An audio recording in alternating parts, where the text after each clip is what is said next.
The next shift came anyway. Work does that. It keeps existing after things end. I clocked in, put my things away, adjusted my face, like any of it still mattered.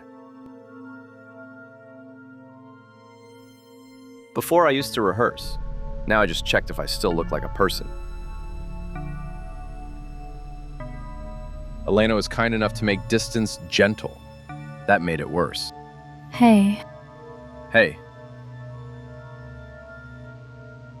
Same voice. New wall. Did the night audit print from yesterday? Yeah, it's in the back. Too flat, too clipped. I sounded angry when I was really just empty. There are moments that can still be repaired, and moments where reaching again only proves the damage. She wasn't punishing me. She was protecting a boundary. That was harder to hate. The thing I lost wasn't her. It was access. The version of her I could still hope toward. After that, it stopped arriving in moments. It was just there. In glass, in polished wood, in the pause before sound, in the air between one thought and the next. It no longer felt like an interruption. It felt architectural. Being near Elena had become difficult. Being near it had become easy. That disgusted me. It also relieved me. That disgusted me more.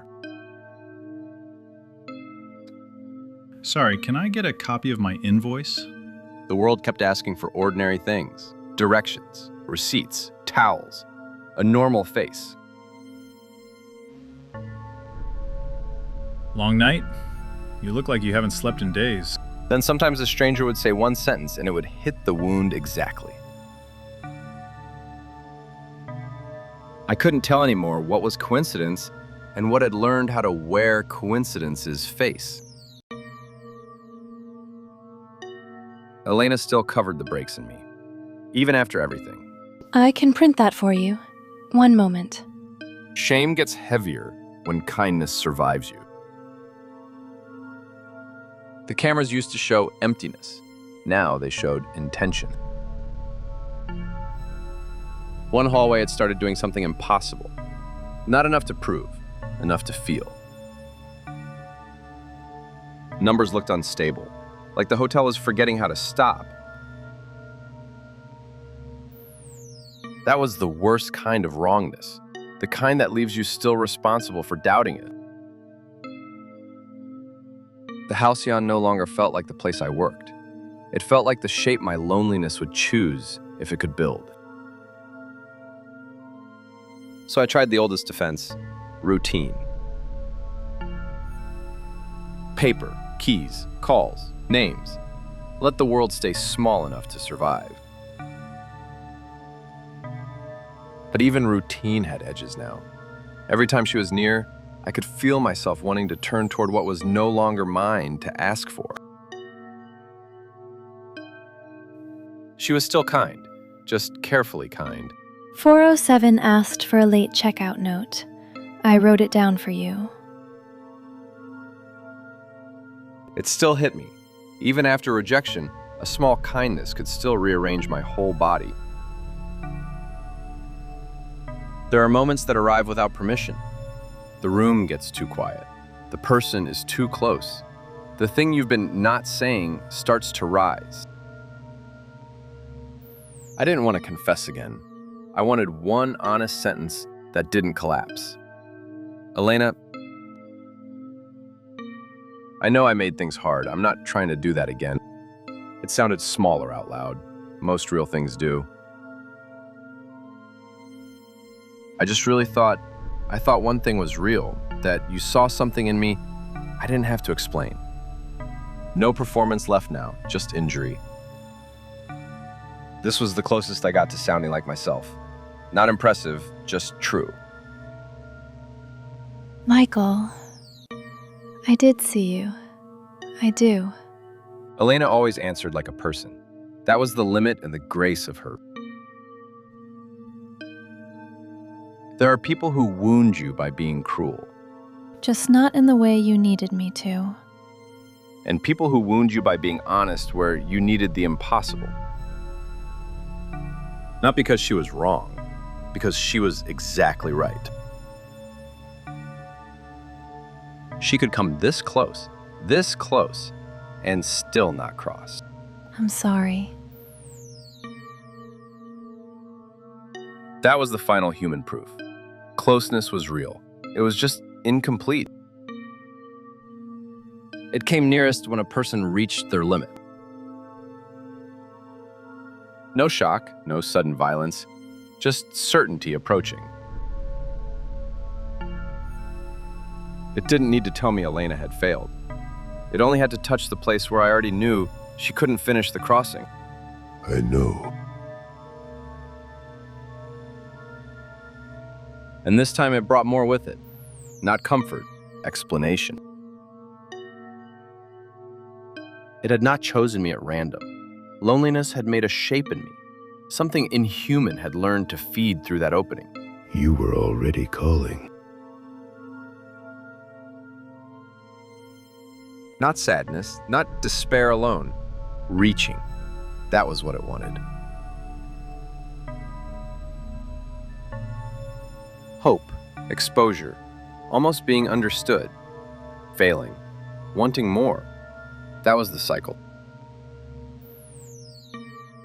It hadn't invented the gap. It had only learned to live inside it.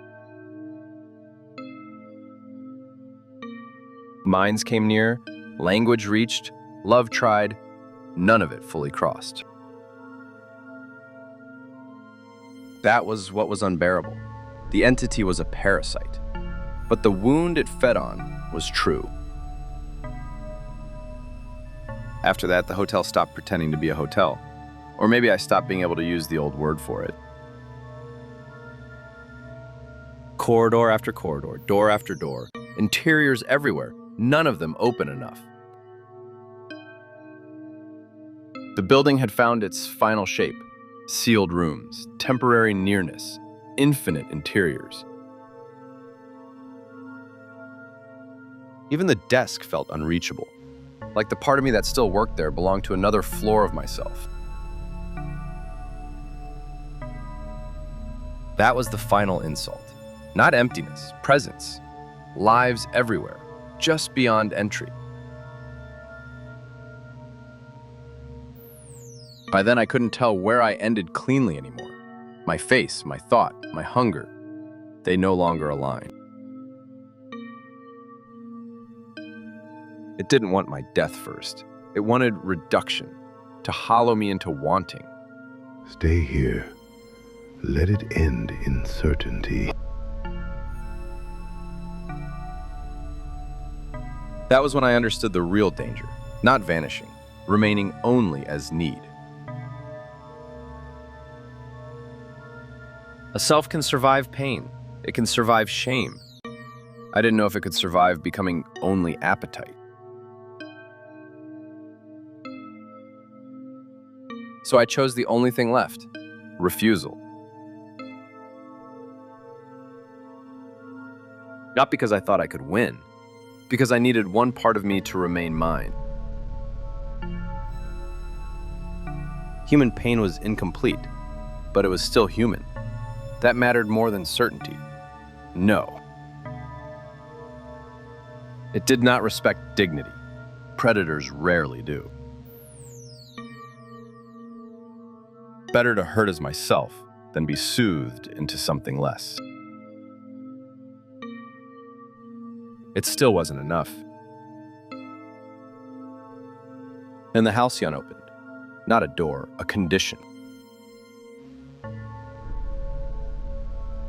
For one moment, it felt almost like relief. No more rehearsal. No more failing in speech. No more reaching badly. But I understood what it really was. Not release. Exposure without end. Others were there. Not gone. Not merged. There. Close enough to know, too far to enter. That was the final shape. Not emptiness, nearness without access. I kept thinking one of them might open, maybe because I was still human enough to hope. It never did. You can survive loneliness for a long time if you think it's temporary. Eternity changes the mathematics of pain. I was not alone. That was the horror. Even then, some part of me kept trying. That may have been the last human thing left. No matter how close it seemed, the distance never actually changed. The cruelest thing was never being alone. It was being close enough to hope. This was what remained. Room after room, light after light, soul after soul. None entered. And somewhere inside all that distance, I still remembered how kind her voice had been.